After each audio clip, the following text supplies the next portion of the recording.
Assalamualaikum warahmatullahi wabarakatuh. Waalaikumsalam warahmatullahi wabarakatuh. Bismillahirrahmanirrahim. Alhamdulillahi rabbil alamin. Wa bihi nasta'inu ala umurid dunya waddin. Wassalatu wassalamu ala ashrafil anbiya'i wal mursalin, imamil muttaqin, sayyidil ghurril muhajjalin, wa ala alihi wa ashabihil mujahidin at-tahirin, amma ba'du. Saudara-saudara kaum muslimin rahimakumullah. Pada pertemuan kali ini kita akan membicarakan satu hadis yang diriwayatkan oleh Imam Bukhari dan Muslim, di mana Nabi kita Muhammad sallallahu alaihi wasallam bersabda, "Ijtanibus sab'al mubiqat." Jauhilah olehmu 7 macam perkara yang merusak akidah dan keimanan, merusak amal perbuatan yang sudah kita kerjakan, merusak sendi-sendi kehidupan sosial, pendek kata, merusak segala hal di dalam kehidupan kita. Jauhilah olehmu 7 macam perkara yang merusak. Yang pertama, asyirku billah, menyekutukan Allah subhanahu wa ta'ala. Agama dimulai dari keyakinan, maka kehancuran agama selalu dimulai dari kehancuran keyakinan, iman atau akidah yang dimiliki oleh seseorang. Dan untuk menghancurkan nilai-nilai iman yang kita miliki ini, orang rasanya tidak akan menghantam kita dengan peluru kendali. Orang tidak akan mengirimkan nuklir ke sini. Orang tidak juga akan mengirimkan satuan militernya ke sini. Untuk menghancurkan nilai-nilai iman, dibanjiri kita dengan paham-paham yang merusak dan mendangkalkan akidah. Baik ia bernama materialisme, baik ia bernama sekularisme, baik ia bernama banjirnya maksiat dan munkarat, baik ia bernama banjirnya peradaban dan kebudayaan yang menghancurkan moral daripada anak-anak kita, sedikit demi sedikit melenturkan dan melunturkan nilai-nilai keimanan kita, untuk kemudian pada waktunya nilai iman itu akan bertukar dan berganti menjadi nilai syirik kepada Allah subhanahu wa ta'ala. Atau pada sisi lain, menjadikan yang selain Allah sebagai tujuan akhir daripada kehidupan kita. Sedangkan kita sama-sama maklum bahwa di dalam pandangan agama Islam, dosa yang tidak berampun, dosa yang terbesar, termasuk dalam kategori bapak moyangnya dosa, tidak lain adalah syirik, yakni menyekutukan Allah subhanahu wa ta'ala. Pola penghancuran iman ini memang berstrategi. Ditawarkan kita kepada paham materialisme, paham kebendaan, di mana otak menempati urutan sebagai ranking pertama, Tuhan jatuh pada urutan kedua.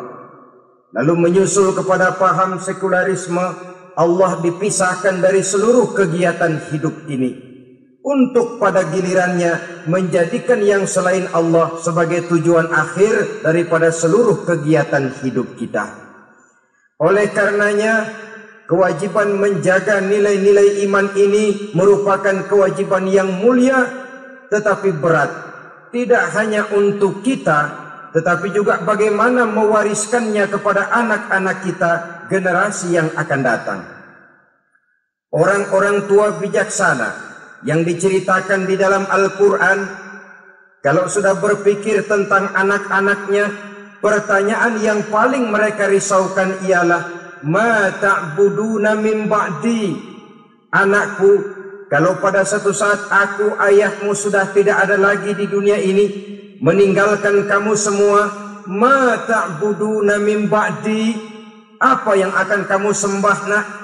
Jikalau sekarang ayahmu masih mau ke masjid, masih mau melakukan rukuk dan sujud, masih beribadah menyembah Allah Subhanahu wa ta'ala, kalau orang tuamu sudah tidak ada, ma ta'buduna min ba'di, masihkah engkau mau datang ke masjid?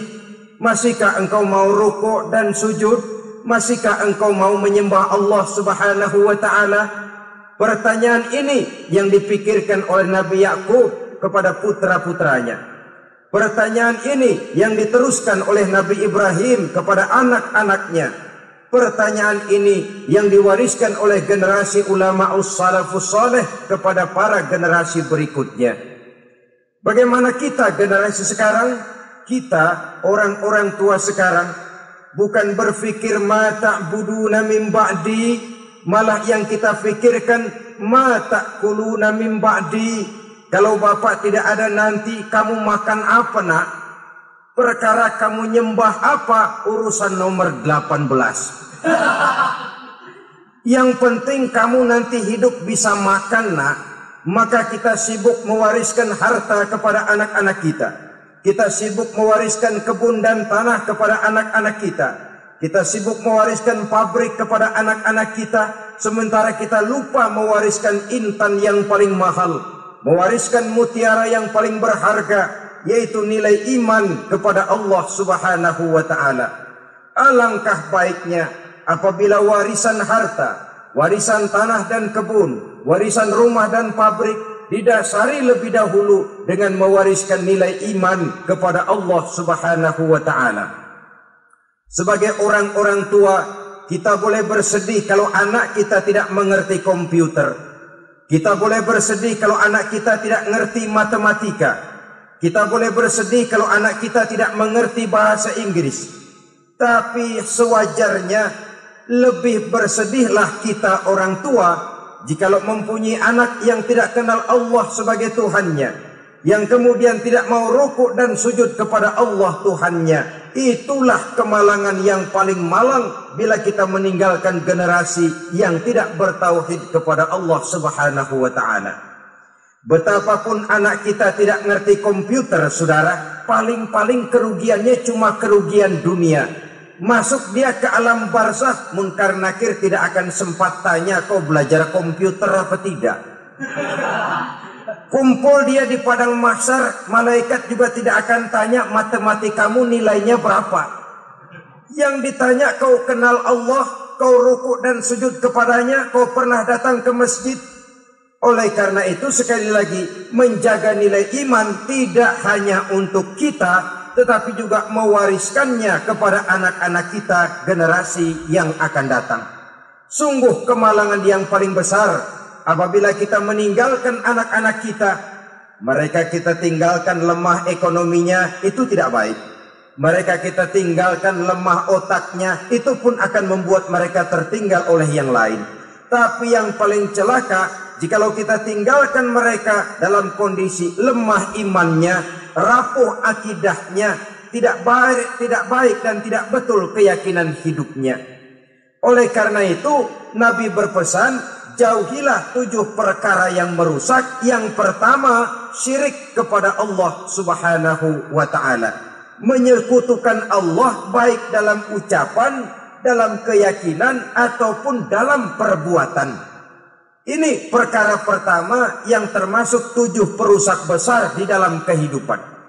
Kalau sudah jatuh kita ke lembah syirik, bagaimanapun banyak kebaikan yang kita kerjakan, berjiwa sosial, bertangan pemurah, gemar menolong orang lain, kalau memang dasarnya syirik, maka seluruh kebaikan kita akan hancur, tidak akan ada nilainya dalam pandangan Allah Subhanahu wa ta'ala. Dalam pandangan manusia, mungkin kita dicatat sebagai orang sosial, gemar menolong orang lain, tidak berpangku tangan melihat orang yang mendapat kesulitan. Tapi oleh karena dasarnya syirik, dasarnya tidak mentauhidkan Allah, maka seluruh nilai kebaikan yang kita kerjakan tidak akan ada nilainya dalam pandangan Allah Subhanahu wa ta'ala. Maka jagalah iman kita jangan sampai dihinggapi penyakit syirik yang bagaimana kecilnya sekalipun. Sekali lagi, baik syirik dalam bentuk ucapan, syirik dalam bentuk keyakinan, sampai kepada syirik dalam bentuk perbuatan, kita berhindar kepada sifat-sifat yang sedemikian itu. Karena apa? Dalam satu ayat Quran Allah Subhanahu wa taala menjelaskan, innallaha la yaghfiru an yushraka bih wa yaghfiru ma duna dzalika liman yasha. Allah tidak akan memberi ampun kepada orang-orang yang menyekutukannya, tapi Allah masih mau memberikan ampun kepada dosa-dosa yang selain itu bagi orang-orang yang dikehendakinya.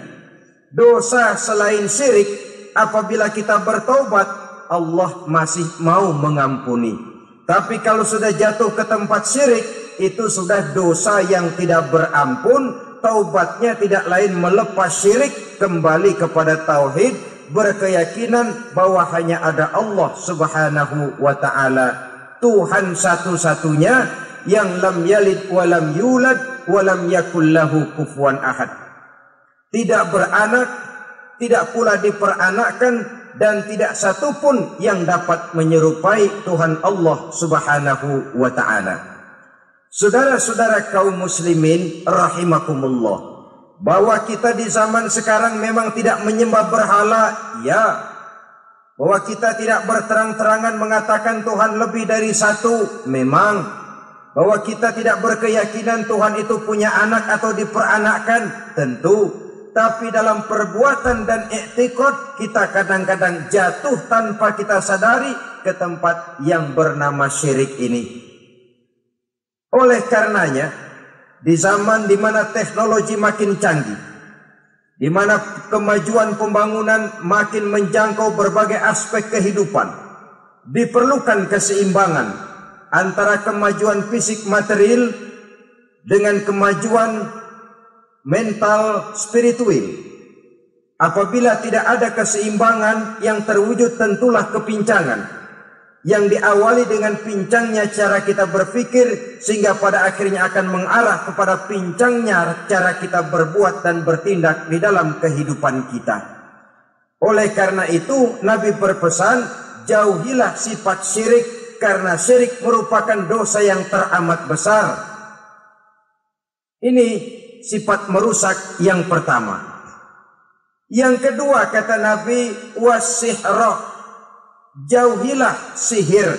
Sihir ini juga termasuk perkara yang merusak kehidupan. Kita semua sama-sama maklum bahwa sihir sebenarnya bukan persoalan baru. Sejak sebelum datang Islam, sihir itu sudah ada. Di zaman Yunani kuno, sihir ada. Di zaman Mesir kuno, di zaman Cina kuno, dan yang lain-lain yang serba kuno, sihir itu sudah ada. Bahkan para nabi pun, para rasul yang diutus oleh Allah Subhanahu wa ta'ala, senantiasa berhadapan dengan ahli-ahli sihir untuk menguji kebenaran dari misi yang mereka bawa. Sihir adalah perbuatan di luar kebiasaan yang bisa dikerjakan oleh ahlinya dengan bantuan jin atau setan. Hukum mempelajari sihir adalah haram, mengamalkannya lebih haram lagi. Sebab itu saudara-saudara, sihir merupakan perbuatan merusak yang harus kita jauhi. Ciri-ciri daripada perbuatan sihir, pertama, ia mengandung tipuan, bayangan khayal. Di zaman Nabi Musa misalnya, orang melihat tambang-tambang itu seperti ular. Nabi Musa melayangkan tongkatnya menjadi ular-ular besar yang memakan ular-ular kecil ciptaan tukang-tukang sihir Fir'aun tadi. Lalu sihir bisa terjadi dengan bantuan jin kafir atau setan. Kemudian ciri yang ketiga, sifatnya halus dan tersembunyi. Taruh kata ada seorang ahli sihir yang mempergunakan ayat-ayat Quran sebagai jompa jampe, sebagai baca-bacaan, itu cuma sekedar kedok. Tujuannya tidak lain menjadikan agama sebagai ketok untuk membenarkan cara yang dimurkai oleh Allah Subhanahu wa ta'ala.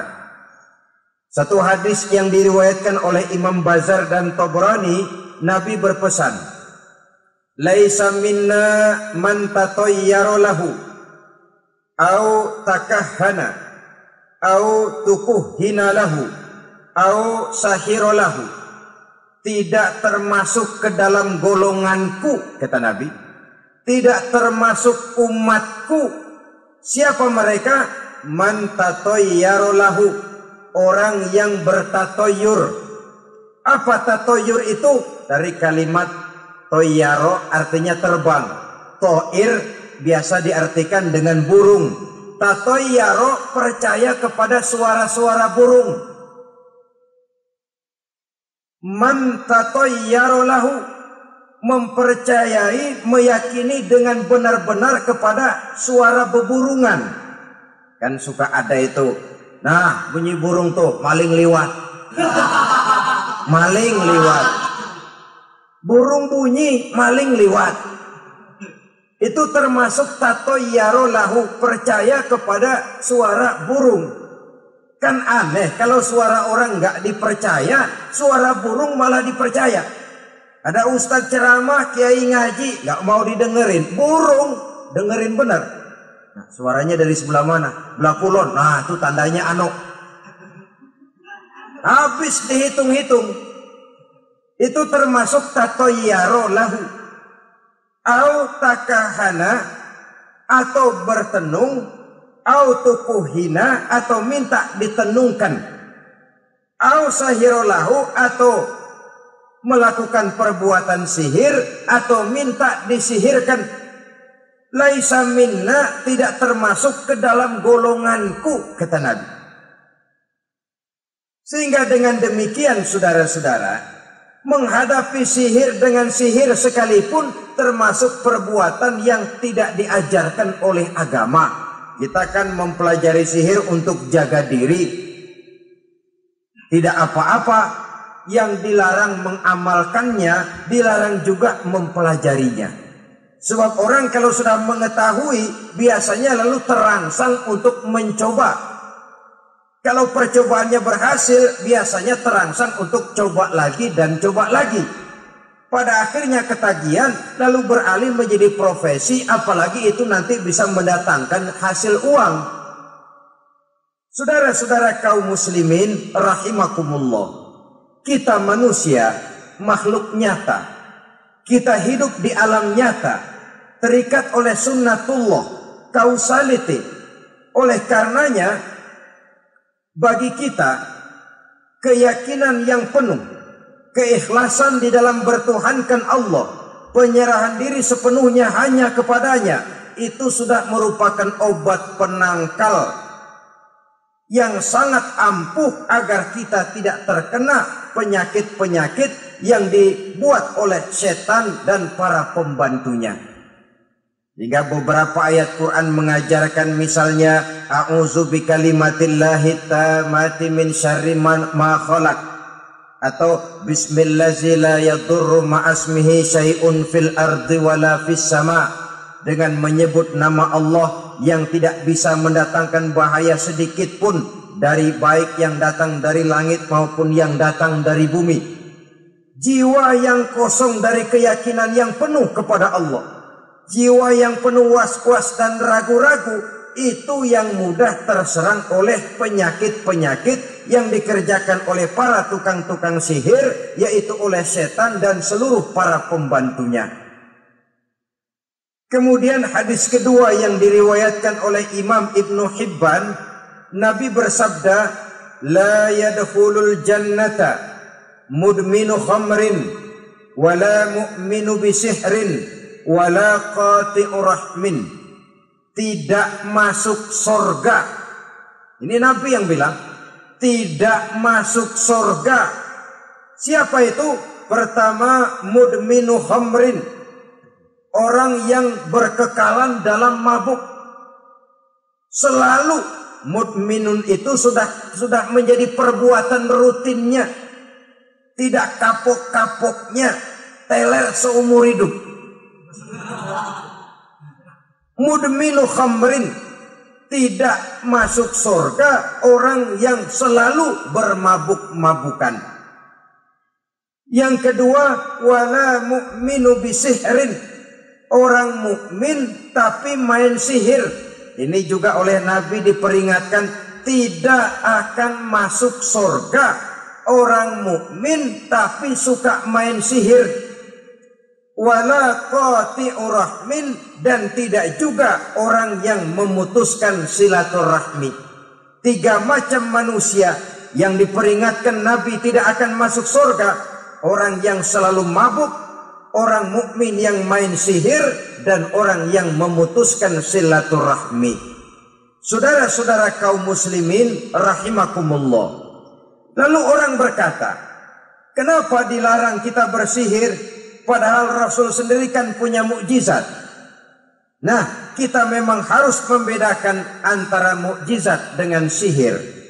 Dalam kehidupan agama kita kenal ada yang namanya mukjizat, ada yang namanya karomah atau keramat biasa diucapkan, ada yang namanya maunah, ada yang namanya irhas, ada juga yang namanya sihir. Kesemuanya ini berbeda, saudara-saudara. Yang dinamakan mukjizat itu khusus untuk para rasul saja. Satu kejadian luar biasa yang terjadi dilakukan oleh rasul atas izin dari Allah Subhanahu wa taala. Perbedaannya dengan sihir jelas. Sihir dari setan, mukjizat dari Allah. Sihir bisa dipelajari, mukjizat tidak. Sihir umumnya untuk maksud-maksud yang tidak baik, sedangkan mukjizat untuk memperkuat kebenaran yang disampaikan oleh para rasul dan ditentang oleh umatnya. Bahkan kafir Quraisy dahulu menganggap orang-orang ahli sihir itu berada dalam satu posisi yang hina, sehingga mereka mengatakan dan menuduh Nabi Muhammad sebagai tukang sihir. Tuduhan sebagai tukang sihir adalah tuduhan yang sangat aib dan hina.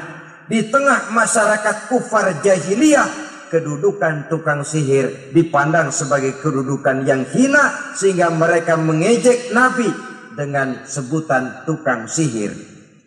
Jadi mukjizat hanya untuk Rasul saja. Kemudian karomah.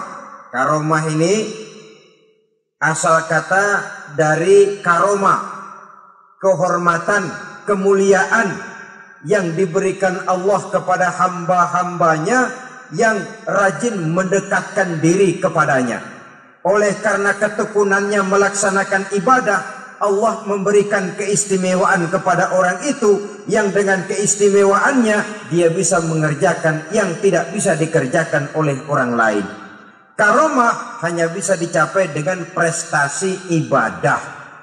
Kalau sihir, mau ibadah apa enggak, asal dia belajar, bersatu dan berteman dengan setan, memenuhi persyaratan-persyaratan setan, biasanya lalu bisa. Sedangkan karomah tidak mungkin terwujud tanpa orang mendekatkan diri sedekat-dekatnya kepada Allah Subhanahu wa ta'ala. Maka kita lihat biasanya orang-orang yang punya ilmu sihir, mukanya rata-rata nggak enak dilihat. Kumuh, jauh dari air wudhu, jauh dari sujud kepada Allah, malah berteman dengan setan, menjadi pelayan-pelayannya setan. Saudara-saudara, adapun maunah, keistimewaan yang diberikan Allah kepada hamba-hambanya yang belum sampai kepada tingkat wali, tapi orang itu lebih banyak kebaikannya daripada kesalahannya. Umpamanya, saudara jalan bertiga. Di pinggir jalan, saudara ada pada posisi di tengah, lalu bertiga ini ketabrak mobil. Menurut perhitungan saudara mati lebih dahulu, tapi terjadi hal yang aneh, 2 teman saudara mati, saudara malah cuma luka dan lecet sedikit saja. Apa itu?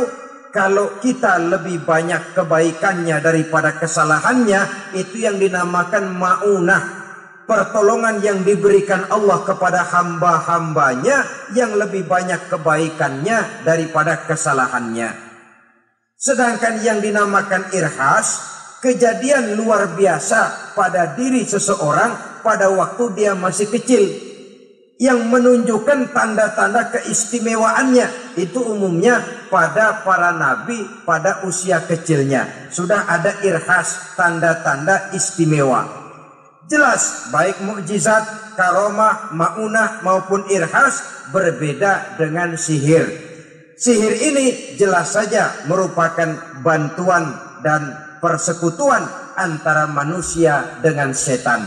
Padahal setan, kata Allah dalam Al-Quran, innahu lakum aduwwum mubin, sesungguhnya setan bagi kamu adalah musuh yang sangat jelas. Saudara-saudara kaum muslimin rahimakumullah, di zaman sekarang dalam menghadapi beban kehidupan yang makin pelik, menghadapi stres yang tidak kunjung selesai, menghadapi persoalan-persoalan yang teramat berat, orang sering mencari jalan keluar kepada hal-hal yang menurut pendapatnya bisa meringankan beban moralnya itu. Pergilah dia mencari sesuatu yang dapat meringankan bebannya.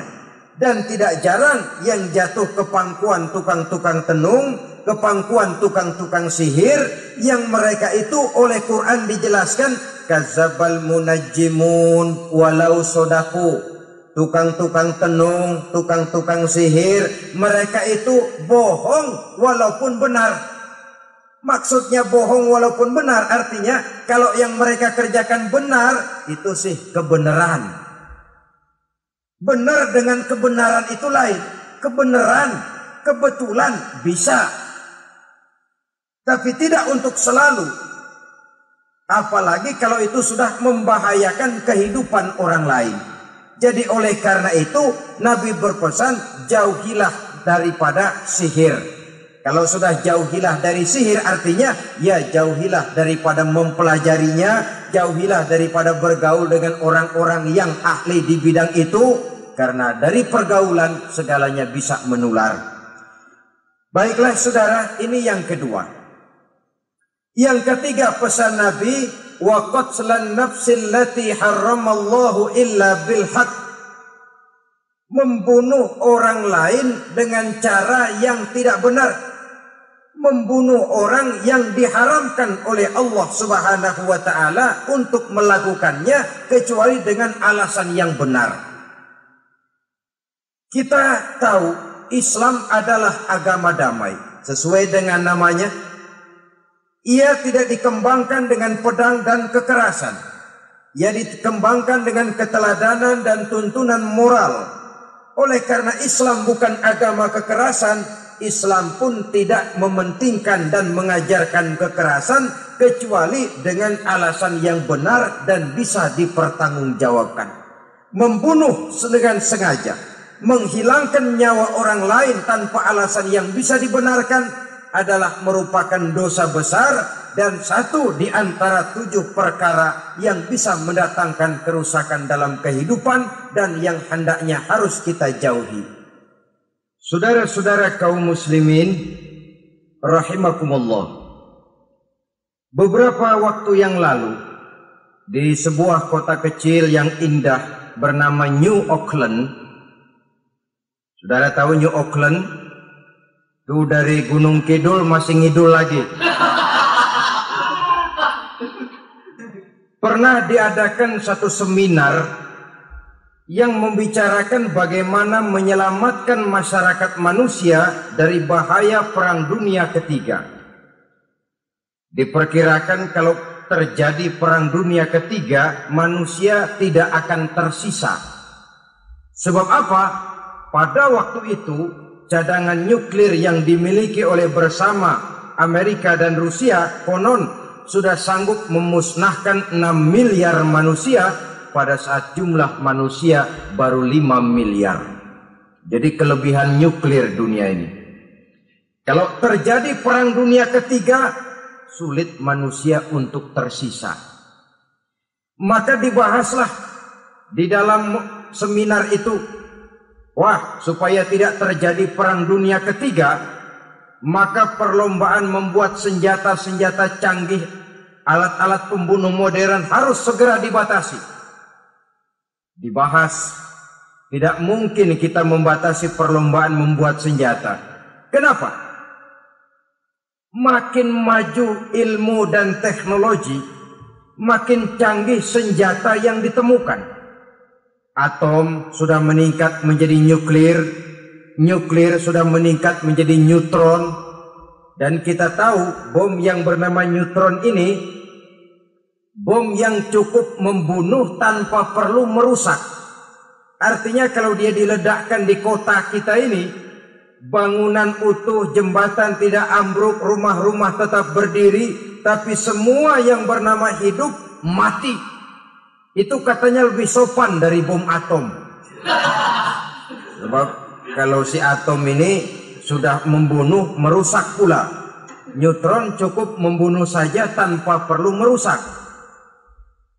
Jadi majunya senjata-senjata teknologi sebagai akibat yang logis dari kemajuan ilmu pengetahuan, ini tidak bisa kita batasi. Dan memang sebenarnya yang bahaya bukan senjatanya, tapi manusia yang mengendalikan senjata itu.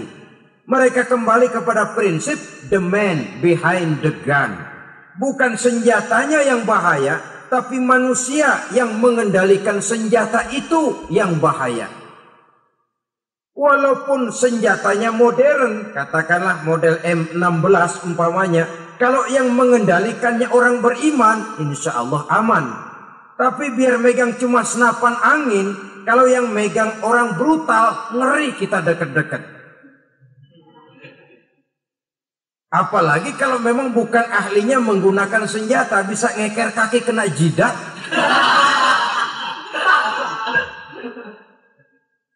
Mereka kembali kepada prinsip lama yang tetap baru. Bukan senjatanya yang harus dibatasi, manusia yang mengendalikan senjata itu yang perlu dibicarakan. Nah, kalau begitu, agar manusia tidak mempergunakan senjata sewenang-wenang, apa yang harus kita lakukan? Ya, manusianya harus bermoral. Ya, tapi moral yang mana? Di dunia ini banyak ajaran tentang moral. Itu pun mudah saja. Di sini kan kita undang saja ahli dari berbagai agama untuk membicarakan konsep perdamaian menurut agamanya masing-masing. Baik, setuju itu, setuju. Maka tampillah para ahli agama, mereka kembali kepada prinsip moral daripada konsep yang terkandung di dalam ajaran agama untuk menegakkan perdamaian. Mula-mula naiklah ahli dari agama Hindu.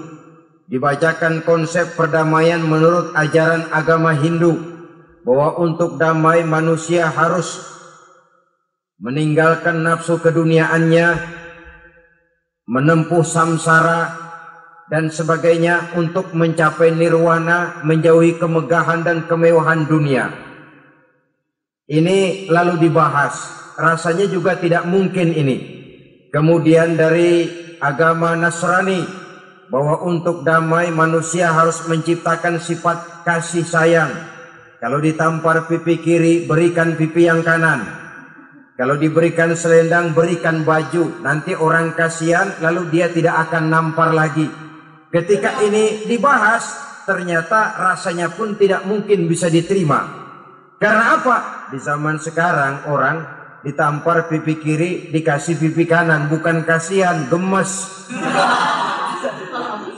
Damai belum tentu, bonyok udah jelas. Lalu ketika dibacakan konsep perdamaian menurut Quran, di mana disampaikan ayat wa jazaa'u sayyi'atin sayyi'atun misluha faman afa wa aslaha fa ajruhu 'ala Allah. Balasan terhadap satu kejahatan adalah kejahatan yang seimbang. Tetapi barang siapa yang memberi maaf dan mencari jalan damai, itulah yang terbaik dan akan mendapat pahala dari Allah Subhanahu wa ta'ala. Kamu tidak salah ditampar pipi kirimu, tampar lagi pipi kirinya sekeras dia menampar pipi kirimu. Nanti orang tidak mau menampar kita karena dia tahu kalau dia tampar kita, dia akan menderita tamparan sekeras dia menampar kita. Akan terjadilah prinsip saling hormat menghormati, tidak saling ganggu, tidak saling usil, tidak saling jahil. Atas dasar ini perdamaian bisa ditegakkan. Mereka bisa menerima konsep ini, tapi kemudian seminar ditutup tanpa satu keputusan resmi. Kenapa? Terus terang mereka kagum dengan konsep Islam. Tapi sentimen lama terhadap nilai-nilai Islam telah menutup mata mereka untuk menerima kebenaran dari ajaran Al-Quranul Karim. Saudara-saudara kaum muslimin rahimakumullah. Kembali kita kepada persoalan pokok. Roh adalah dari Allah. Dia akan kembali kepada Allah. Milik mutlak dari Allah. Tidak pantas kita merampasnya dari orang lain. Tidak wajar kita menghilangkannya tanpa alasan yang dibenarkan oleh agama. Di zaman sekarang, akibat persaingan hidup yang makin tajam, lapangan kerja yang makin sulit, tensi ekonomi yang makin tinggi, atau karena nilai moral yang makin rendah, atau juga karena rapuhnya pegangan orang kepada agama, nyawa rasanya sudah sedemikian murahnya. Berbagai kasus membuat berdiri bulu roma kita. Ada mayit, ada manusia dipotong 6, dicincang macam kambing. Ada yang dipotong 5, ada yang dipotong 13, dikardusin, dibuang ke tempat sampah. Inna lillahi wa inna ilaihi raji'un. Gejala apa ini? Kanibalisme. Manusia sudah demikian sadisnya. Manusia sudah sedemikian buasnya. Sehingga sesama manusia diperlakukan seperti hewan. Padahal hewan sendiri belum pernah macan makan macan. Bagaimanapun buasnya macan. Belum pernah serigala memakan serigala. Bagaimanapun brutalnya serigala. Tetapi manusia makan manusia di zaman sekarang kadang jadi kenyataan dalam kehidupan kita. Kadang persoalannya remeh saja.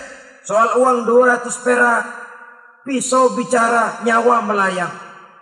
Soal rokok sebatang, celurit bicara, nyawa melayang. Soal-soal yang sama sekali tidak prinsip, begitu mudah kita menghilangkan nyawa orang lain. Padahal Nabi pernah memperingatkan, apabila dua orang muslim sudah berkelahi dan berbunuh-bunuhan, al-qatil wal maktul finnar, yang membunuh dan yang terbunuh dua-duanya neraka. Sahabat heran, ya Rasul, kalau yang membunuh masuk neraka itu sih wajar, tapi yang terbunuh kenapa neraka juga? Beliau menjawab, dua-duanya sudah punya niat untuk saling membunuh. Niatnya itu yang diponten. Yang terbunuh cuma lagi apes aja, keduluan dia.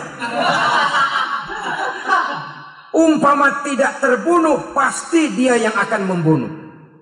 Oleh karenanya, al-qatil wal maktul, yang membunuh dan yang dibunuh, finnar, dua-duanya masuk ke dalam neraka. Islam menghormati kehidupan. Tidak hanya terbatas kepada sesama muslim, orang-orang yang berlainan agama pun yang mau hidup berukun, damai, berdampingan dengan umat Islam, jiwa mereka, darah mereka dilindungi oleh nilai-nilai Islam yang disebut dengan kafir zimmi ini. Mengganggu mereka sama saja dengan mengganggu aku, kata Nabi. Jadi oleh karena itu, sayangilah sesama. Kehidupan adalah anugerah Allah. Bukan wewenang kita untuk mencabutnya dari orang lain. Bukan wewenang kita untuk merampas dan menghilangkannya dari orang lain.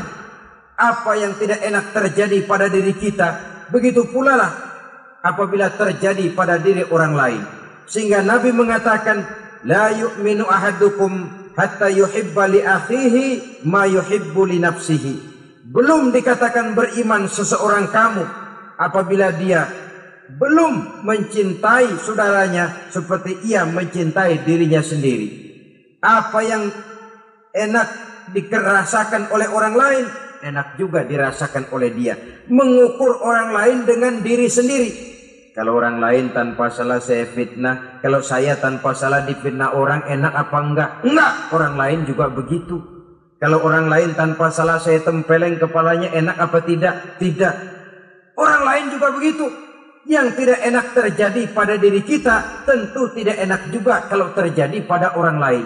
Mengukur orang lain dengan diri sendiri, sehingga tidak timbul sifat egois, tidak menari di atas bangkai orang lain, tidak mendirikan kebahagiaan di atas untayan air mata orang lain. Sehingga dengan demikian saudara-saudara, dia bisa menghormati kehidupan, menghormati orang lain sebagaimana dia ingin dihormati. Inilah perbuatan ketiga yang merusak, membunuh orang lain dengan yang diharamkan Allah tanpa alasan yang benar. Yang ketiga. Kemudian yang keempat, perbuatan merusak wa aklar riba, makan riba. Hidup adalah tolong menolong. Bahasa kerennya take and give katanya. Saling memberi dan saling menerima. Nabi mengajarkan man kuraba kurbatan min kurabid dunia karaballahu lahu kurbatan min kurabi yaumal qiyamah wallahu fi aunil abdi madamal abdu fi auni akhihi. Siapa yang meringankan beban dari beban-beban yang diderita seseorang di dalam kehidupan dunia, Allah akan meringankan bebannya daripada beban-beban yang harus dipikulnya di hari kiamat nanti. Wallahu fi aunil abdi madamal abdu fi auni akhihi. Allah senantiasa akan menolong seorang hamba selama hamba itu masih mau menolong saudaranya. Allah selalu akan menolong seorang hamba selama hamba itu masih mau menolong saudaranya. Apabila kita sudah berpangku tangan terhadap kesulitan orang lain, biasanya pun pada saat kita mendapat kesulitan, kita akan sulit juga memperoleh pertolongan. Nah, riba alias renten, kedoknya adalah menolong orang. Tapi sama juga bulu buntutnya dilepas, palanya dicekek. Menolong orang pada akhirnya menjadi beban bagi seseorang. Dan memang mencari orang-orang yang berada dalam posisi kesulitan. Biasanya di daerah-daerah di mana musim paceklik jadi lapangan kerja sulit, sedangkan urusan perut tidak bisa ditunda, akhirnya orang terjebak ke dalam rentenir, ke dalam riba, ke dalam renten, bunga berbunga, sehingga satu saat jumlah bunganya bisa lebih besar dari jumlah pinjaman pokoknya. Kemudian kalau juga ternyata tidak bisa dibayar, rumah jadi taruhan. Memang rumah satu-satunya, begitu rumah ditarik mulain camping. Bukankah pada akhirnya akan mewariskan kesengsaraan? Oleh karena itu, kepada kita berusahalah jangan berhubungan dengan rentenir, jangan makan renten dan riba kepada mereka yang melaksanakan riba. Walaupun mendatangkan keuntungan materi, tapi percayalah harta yang didapat dengan jalan riba tidak akan membawa keberkahan. Manakala tidak membawa keberkahan, dia tidak akan mendatangkan ketenangan di dalam kehidupan kita. Oleh karenanya, memakan harta riba termasuk perbuatan yang merusak sendi-sendi kehidupan sosial, merusak kehidupan orang lain, merusak kehidupan masyarakat, tetangga, pergaulan, dan sebagainya. Yang kelima, wa akla malil yatim, memakan harta anak yatim dengan cara yang zolim. Nih, memang lezat. Anak yatim itu nggak tahu urusan apa-apa. Kita diamanahkan untuk mengurusinya. Kadang-kadang dibentuklah panitia penyantunan yatim piatu. Yatimnya mah tetap kelaparan, panitianya yang pada gendut.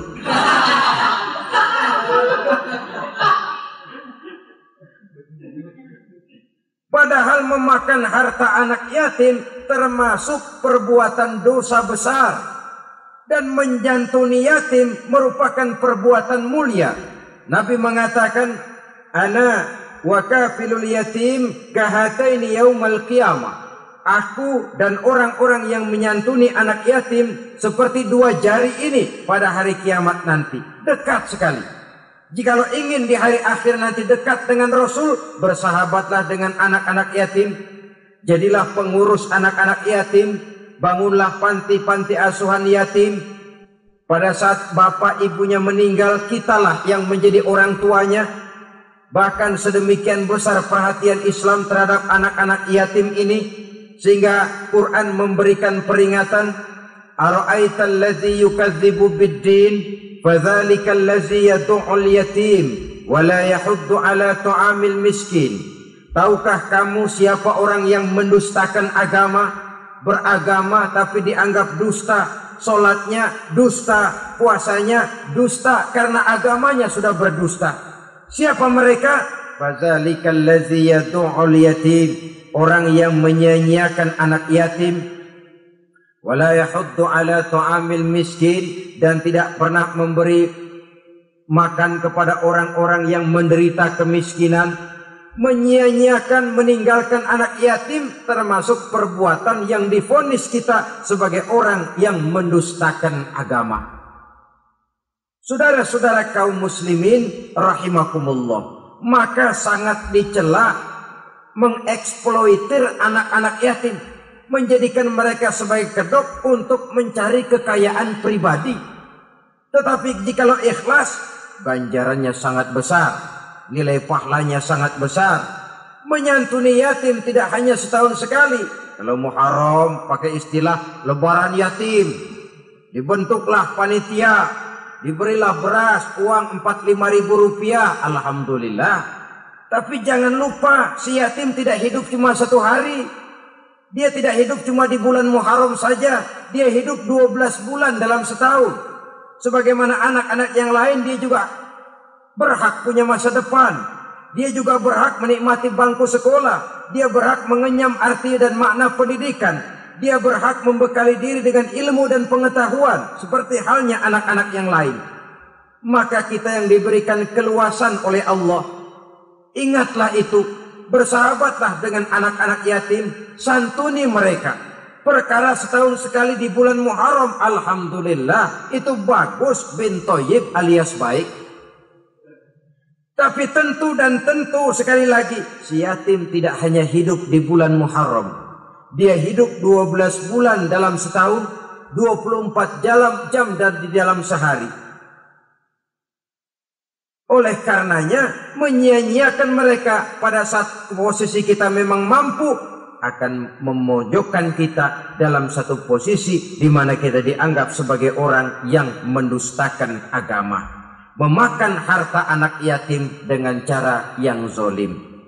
Bapaknya udah meninggal, kuburnya lebar, anaknya dikelecehin. Nah, dah kamu nggak usah pusing, nanti saya yang ngurus. Akhirnya bukan ngurus, nguras. Si yatim mungkin tidak tahu bahwa dia disia-siakan, haknya diambil, miliknya dizolimi. Tapi Allah yang akan membalasnya dengan seadil-adilnya. Maka makan harta anak yatim biasanya balasannya tokcer bin paten. Gak banyak selang tempo itu, gak percaya cobain ya. Nyobain aja kan nggak bayar, umpama memakan harta anak yatim dengan cara yang zolim, ganjarannya biasanya kontan. Kenapa? Ratapan si miskin, untayan air matanya, jeritan kepedihan hatinya, membuka pintu langit, permohonannya diijabah, getaran hatinya didengarkan oleh Allah. Maka balasannya biasanya kontan, spontan, tidak menunggu waktu terlalu lama. Itu di dunia, belum lagi di akhirat nanti. Bukankah dalam riwayat Mi'raj diceritakan Nabi melihat di neraka itu orang perutnya sebesar rumah. La haula wala quwata. Itu perut kayak rumah, bagaimana jalannya tuh? Dan memang gak jalan, diseret-seret oleh malaikat di neraka itu. Hancur perutnya, amburadul itu perut. Berantakan isinya, dibulatkan lagi, diseret lagi, hancur lagi, dibulatkan lagi. Sampai Nabi tanya, orang itu begitu berat siksanya kenapa ya Jibril? Itu Muhammad, waktu di dunia dulu rakus banget makan harta anak yatim. Begitu vonisnya, begitu menyedihkan nasibnya di akhirat. Tapi di dunia pun ketidakberkahan itu sudah membayangi kehidupannya. Oleh karena itu, kepada saudara-saudara yang mendapat titipan anak yatim, berbahagialah. Karena semulia-mulia rumah adalah rumah yang di dalamnya ada anak yatim yang disantuni. Sehina-hina rumah adalah rumah di mana di dalamnya ada anak yatim yang disia-siakan. Begitu kata Nabi kita. Rumah yang paling mulia dalam pandangan Allah, rumah yang di dalamnya ada anak yatim yang disantuni. Rumah yang paling hina dalam pandangan Allah, rumah yang di dalamnya ada anak yatim yang nasibnya disia-siakan. Berbahagialah saudara apabila menjadi penyantun anak-anak yatim, pelindung mereka, sehingga mereka mempunyai masa depan sebagaimana anak-anak lainnya. Rasulullah sendiri sedemikian peka terhadap keadaan anak-anak yatim karena beliau sendiri memang mengalami umur 6 bulan dalam kandungan ibu, beliau sudah ditinggalkan oleh ayahnya. Pada saat berusia 6 tahun ibu sudah meninggal. Yatim piatu dalam usia di mana beliau sedang perlu belas kasih seorang ibu dan pengertian seorang bapa. Kepekaan itu lalu timbul, bahkan kemudian sampai kepada beliau berkata, aku dan orang yang menyantuni anak yatim seperti jari tengah dan jari telunjuk di hari akhirat nanti. Sedemikian dekatnya. Baiklah ya, jadi yang kelima, memakan harta anak yatim. Jauhi karena ini perbuatan yang merusak. Yang keenam, watawalli yaumaz zahfi. Melarikan diri pada hari pertempuran. Apa ini? Khianat. Tidak konsekuen dengan konsep perjuangan. Pada mulanya keras benar teriak, berantas korupsi, banyak korupsi. Cuma karena belum dapat giliran. Begitu dia naik dapat kesempatan, korupsinya lebih edan dari yang diteriakinya. Ini termasuk tawalli yaumaz zahfi. Berpaling pada hari peperangan. Di saat menghadapi musuh. Kalau belum kelihatan musuh, teriaknya nyaring bener. Jangan takut demi kebenaran sampai titik darah yang paling penghabisan. Musuh belum kelihatan. Begitu musuh sudah kelihatan, paling dulu lari ke belakang.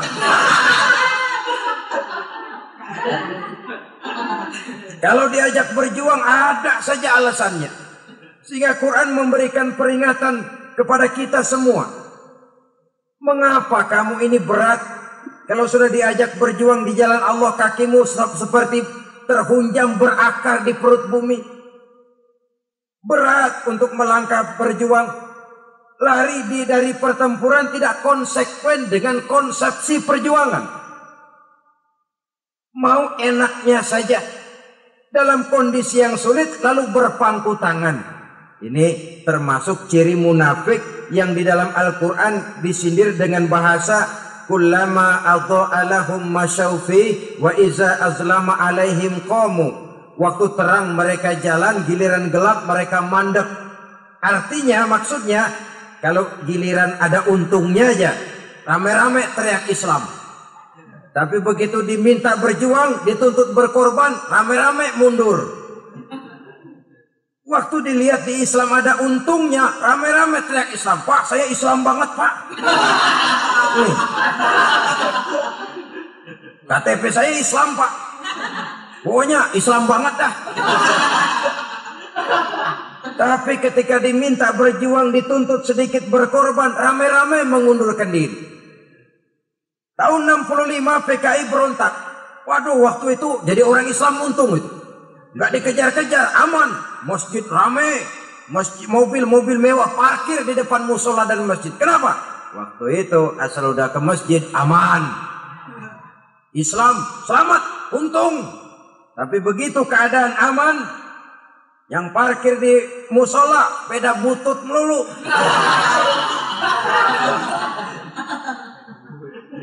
Waktu terang mereka jalan, waktu gelap mereka berhenti. Dikala di Islam ada untungnya, baru wah Islam bagus, Islam hebat.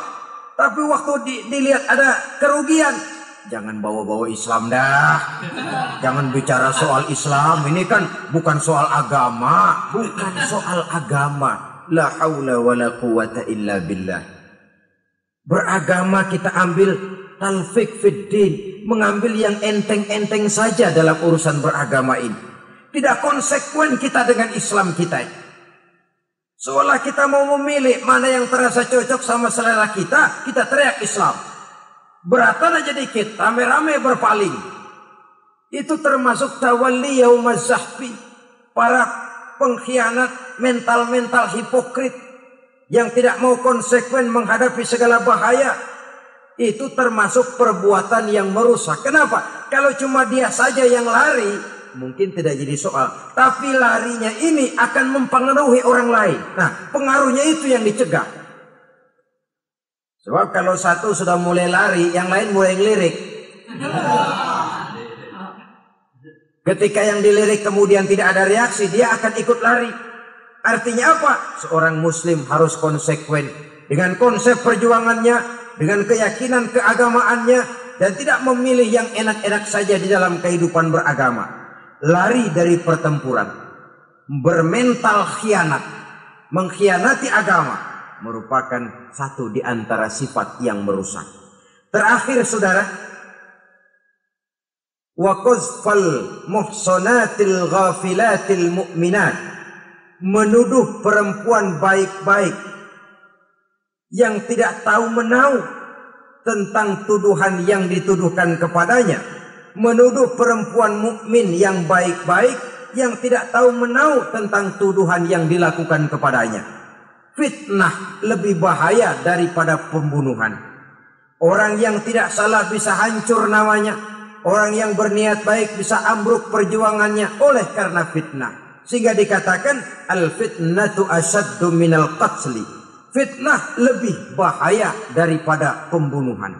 Maka memfitnah ini termasuk satu dosa di antara 7 hal merusak yang harus kita jauhi semampu kita, semampu-mampunya.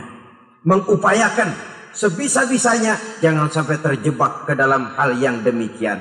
Nah, saudara-saudara, inilah saja pertemuan kali ini. Mudah-mudahan ada manfaatnya. Semoga Allah memberikan kekuatan zahir dan batin kepada kita untuk bisa menjauhi 7 perkara yang merusak ini.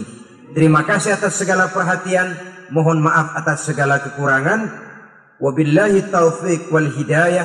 Wassalamualaikum warahmatullahi wabarakatuh. Waalaikumsalam.